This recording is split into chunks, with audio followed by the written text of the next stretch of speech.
Every family has a huge land holding back in the village. And as you're born as a male child, you are given land. In the East, where I come from, the females are probably not given one. That is changing. The females, it is expected that you will get married and your husband already has land where he's going to marry you and take you to. All of us have land. But what's the difference? We don't have title to that land. We don't have title. The land use decree today makes it very difficult to obtain title to your land. If you have title to your land, you can sell it. We have found out that if you take a land and if you buy a plot of land in practice, if you buy a plot of land from Omonile and get your purchase receipt, do your survey plan and so on, and get your CFO, you can add easily 40% to that price. You can sell it for 40% more. The presence of a CFO changes the dynamics for that land. It changes the value. And so, what is happening is that the CFO has made it, the Land Use Act has made it extremely difficult.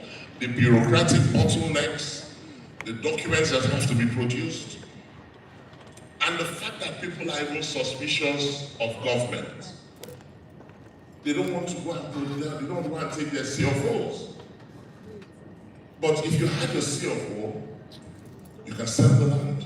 You can contribute it as equity to a business. You can develop it. You can take it to a bank and collect a facility. You can do so much because you are holding that singular document that vests title in you, recognizable title that everybody knows that is yours. But today, the CFO has the Land Use Act makes it very difficult. In the rural areas, they say, go and get a statutory right of occupancy. And it's only in Abuja that I have seen what they call statutory right of occupancy. I've not seen it anywhere else. In Lagos, it's a certificate of occupancy. In the urban areas, it's a certificate of occupancy. And so, there's a big nexus. Between development and title. And when you look at what obtains in African countries, Nigeria has our land area is 927,000 square kilometers. Less than 10% of that area has title. Less than 10%.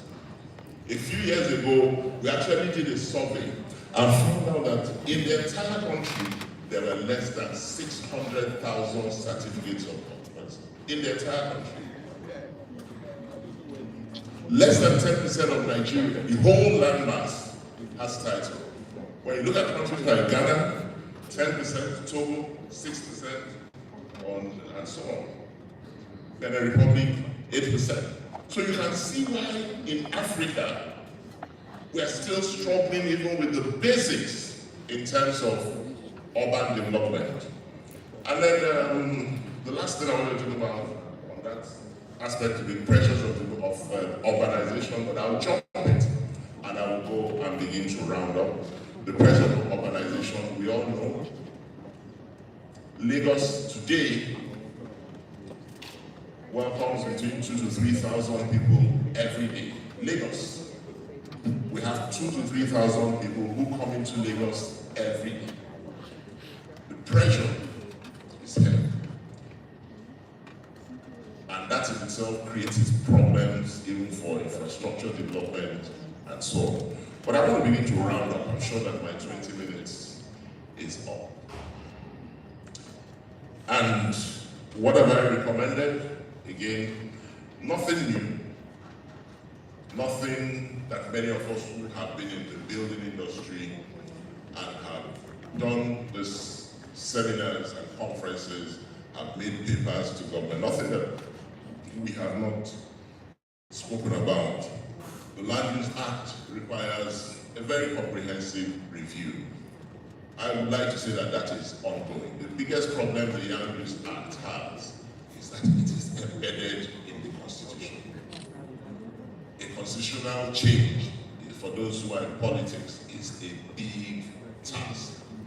But I know that it's ongoing, and with the kind of pressure that is on, and with this kind of seminars and so on, with this kind of conferences and feedback to the government, I know that the pressure will continue to run, and eventually the Land Use Act will be changed.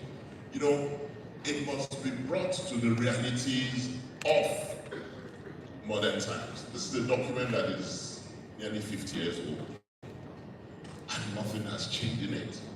Not even the fact that we have mobile phones now. We didn't have mobile phones 50 years ago. Stakeholder engagement. I like to always say that even with the Land Use Act, even with the fact that the governor can take your land, even the governor cannot enter certain land. Am I right? Even with all his power. I remember speaking to a governor in one of the, he said, in somewhere, he said, don't go there, we have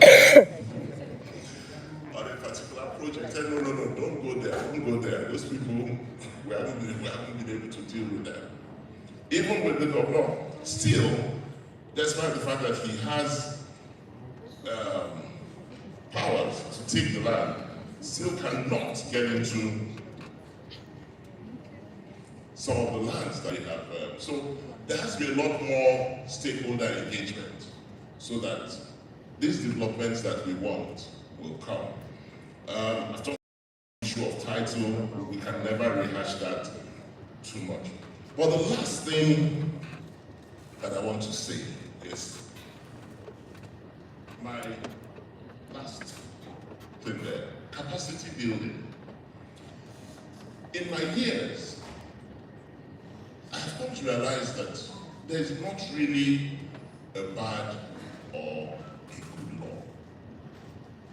And that's why I take you back to the words of Justice Jakande, who says that the intentment, they drafted the Land Use Act, but their intention was not that the governor will wake up one morning and withdraw everybody's CFO and put panic in the system. So,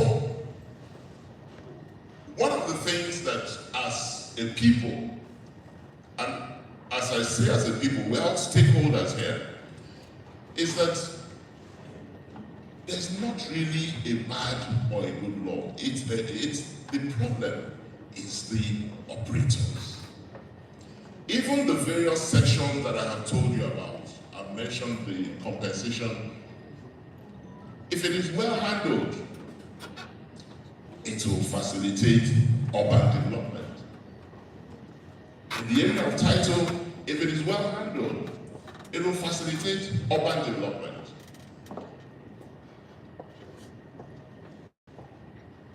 We need to build capacity for those who will be the operators of the law. We need to train them. They need to understand. The young man in Alausa who needs to move a file from one table to another so that a C of O can be produced for a property must understand the economic implications of what he's doing. He must understand that that C of O is the difference between 500 jobs and no job at all. I don't know whether I'm making sense. He must understand that that C of O is the difference between the gross domestic product or whatever of the nation increasing. And it's not about the fact that if you don't grease my hand, I will not move this file. People must understand the essence, the importance of the CFO and the work that they do at the end of the day. And now I'm going to sound like a social crusader. But like I said, all of us are stakeholders. It's not only about the government.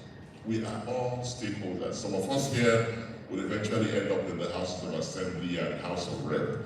When they bring this document to you now to update, you will hold it down. There is no bad law, there is no good law. The problem is those who will operate it. And I believe that as we have these conferences, as we speak, more and more things will begin to change, and our infrastructure development will take a quantum leap. Thank you very much.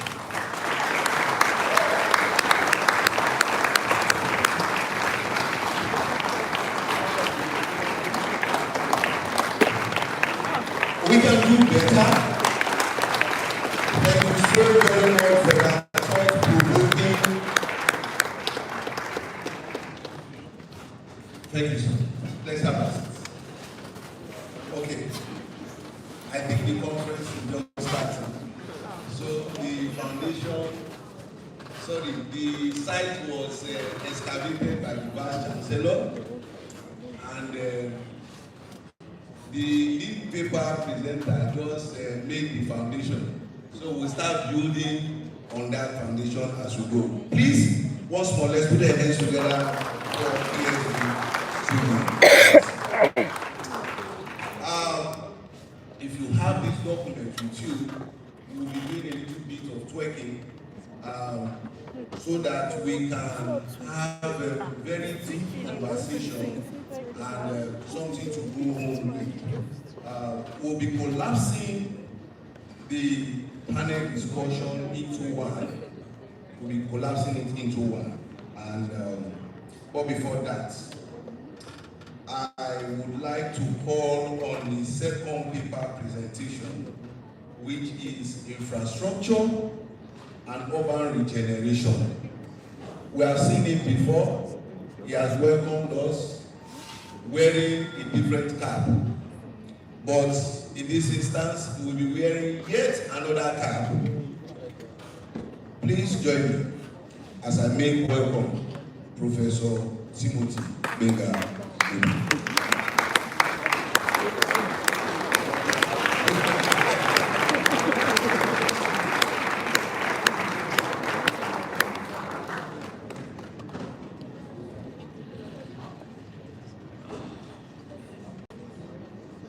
Thank you so much. It's only that electricity could be on band A. Water could be on band A. Their clapping is not on any band. So no one is challenging you for clapping. Thank you so much. Thank you so much. I want to really appreciate those of us that were here. I'm a storyteller. I love stories.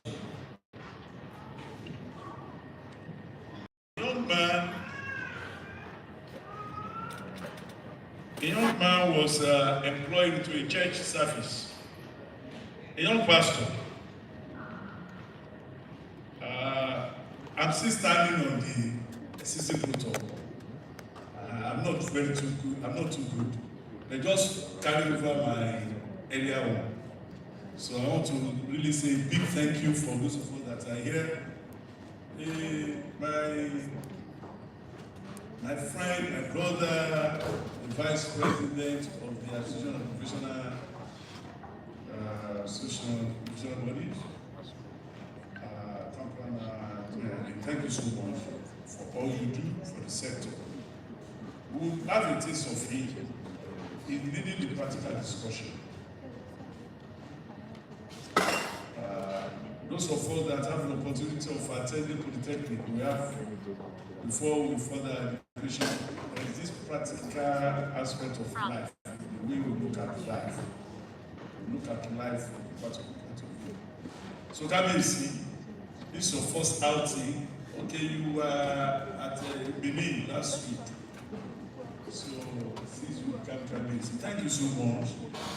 The center we see today comes of Redder and his leadership. That's why we have them today. The intention is actually to build a great nation for ourselves and for our children. Like I said, a young man was employed into a church. A young pastor, very young pastor. The old pastor retired. And he recruited this young pastor. So, and people had his CV from where he was coming from. So the church was loaded. And this man gave his first sermon. It was powerful. So people clapped. They said, yes. Thank God the old man has left. New blood. So the following Sunday, those who didn't attend, please, if you are a student, it's not the time to be moving up and down. And so at the registration time here, everyone at the registration point should just come inside. You come for this program, This is not one bed. It's not paid for, but it's not cheap. Our time is not cheap. And it's very unfortunate that the students were beg, and you are one of the reasons that made us start late. When the Vice Chancellor was ready, they couldn't bring him to empty hall. Bring her to empty hall. That's not a good attitude. That's not a good attitude. This young man preached, and those who didn't attend, those who attended told them, say, wow, you missed. Powerful pastor, powerful message. He gave them gist of the sermon. So the church was, those who didn't come, they made sure they were there following Sunday. And the man preached what he preached. Word perfect. No change, no different. 7 points of spiritual growth. But this is what Christ told us he preached now. He said, maybe he preached it because you are not around. So it's okay, let's see what will happen next Sunday. The 10th Sunday, the man preached the same thing. Word perfect. The same trouble. Fire on the mountain. What are these young pastors learning in seminary these days? They were worried. So they said, let's see. There were emergency community meeting. But what is this? The same thing. Everybody were comparing their notes. 7 run away from sin. Read your Bible every day. 7 points. 4th Sunday, the man preached the same thing. He said, you will go. We will only pay you for 1 month. You must go. Emergency church council meeting. Young man, you are so lazy. You've been preaching the same sermon for four. He said, 4 Sundays. He said, really? Have I been preaching? He said, yes. They brought out their note. Run away from sin. Love one another. 7 points. They got it. I said, okay. He said, these 7 points, tell me how many of them you have done. That you deserve another sermon.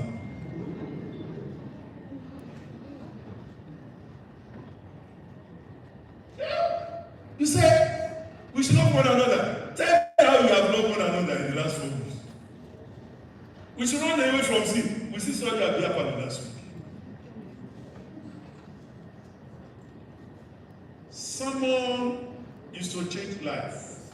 It's not for entertainment. The same thing is our time in this world.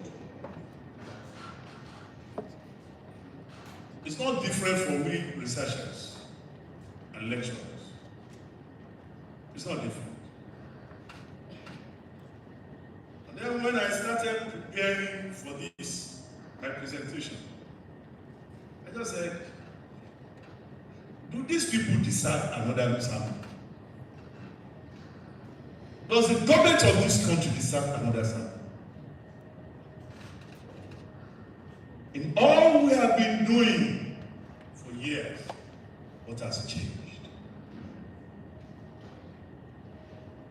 why I said, well, somebody should help me. Oh.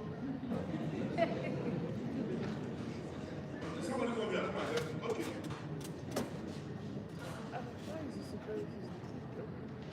In 2002, we had this conference, this same conference, on land management and property tax reform in Nigeria.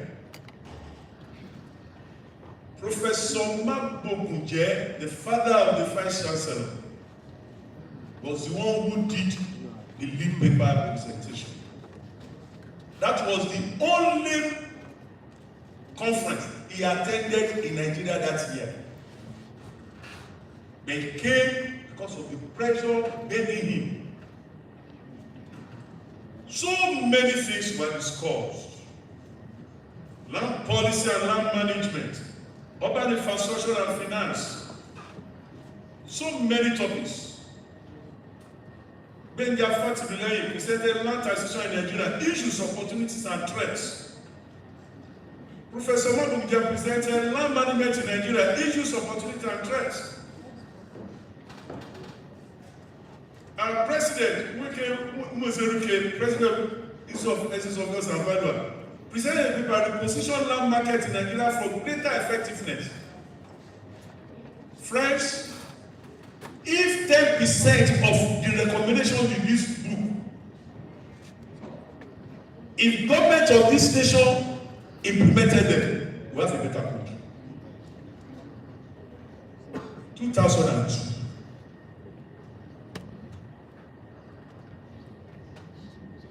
Another one 4 years after. We call it private sector driven housing delivery. Private sector, because that was the time Redan was formed to lead infrastructure. We had a workshop like this around it to give real estate developers direction and how government should deal with private sector led. Many papers, private sector finance in Nigeria, issues, social challenges and prospects by the renowned Professor Tunde Agbola and CEO Olatunori. Professor Miri, one of the renowned scholars on land issues in this country, presented paper. Phyllis Fagbo, Chika Izuka Dicheku, Morenika Omiri, my good sir, Professor Olumide Olusoya, world-class houses, sustainable industrial production, strategies and tactics for developing economy. Women and home ownership, paradigm shift in housing delivery policy. So many papers, so many recommendations. These were research papers, technical papers. If 10% of what is here, 2006, about 20 years ago, if 10% of what you have here was implemented, you have a greater country.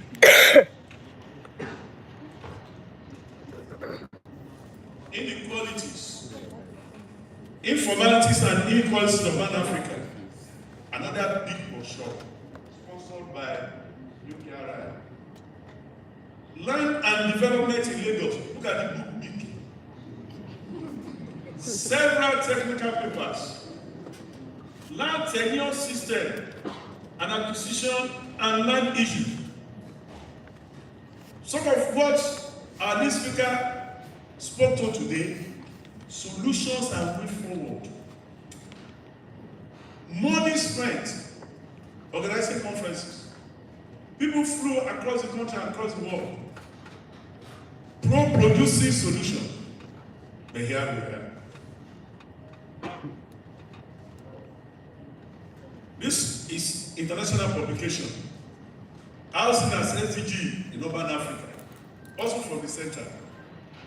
People are across the world. The recommendations therein, we are seeing where we are. Second. Transit-oriented development in West Africa cities. Great technical papers, research papers that will guide this country. we are seeing where we are. In 2015, precisely 10 years ago, I presented my inaugural lecture, the summary of my stewardship and my future plan. And I stated there in the conclusion, I wrote 10 years ago, I said, Mr. Vice Chancellor, sir, I've spent better parts of my journey on the planet Earth, thinking, sometimes crying, and hoping for a return of Eden or Aljana for my people. For most part of the time, like Jeremiah, it has been like a cry. It has been like my cry was like a whistle in the storm. I cried because the general level of ignorance about the nature of housing. Housing goes beyond brick and mortar. France is beyond that. Each time I was to get discouraged, I remember the charge of Dr. Jakande, a co-member of the technical board when I was in FHA. At the last board meeting in 2007, when he perceived that our service might no longer be required by the power that be, he encouraged us with what he referred to as the word of Prophet Muhammad, admonishing us that there were 3 ways that one could fulfill God's vision. Do all within your ability to actualize it if God gives you vision. But Nabi Muhammad said, if you could not do it, communicate it to others who could.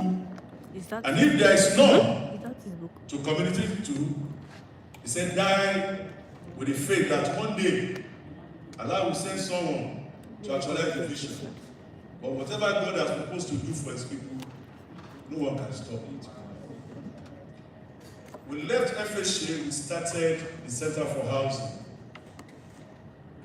so that we can communicate it to others. God still gives us a chance. Opportunity came. About 2019, LBIC engaged us and they spent more than 10 million for us to draw up regeneration project for Elasna. My 200 students were in Elasna for 2 weeks. Risked our lives. But unfortunately, we came up with policies.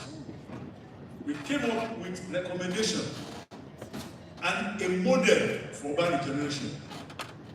That after this project, if this project was successfully implemented, there will be no need, you will be hearing demolition again.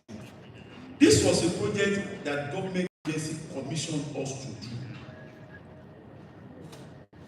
It was to cost them about 100 million, but we accepted to do it at cost. Just to give us refreshment for the students. We were there for 2 weeks. People came all over the world. We did mapping, we did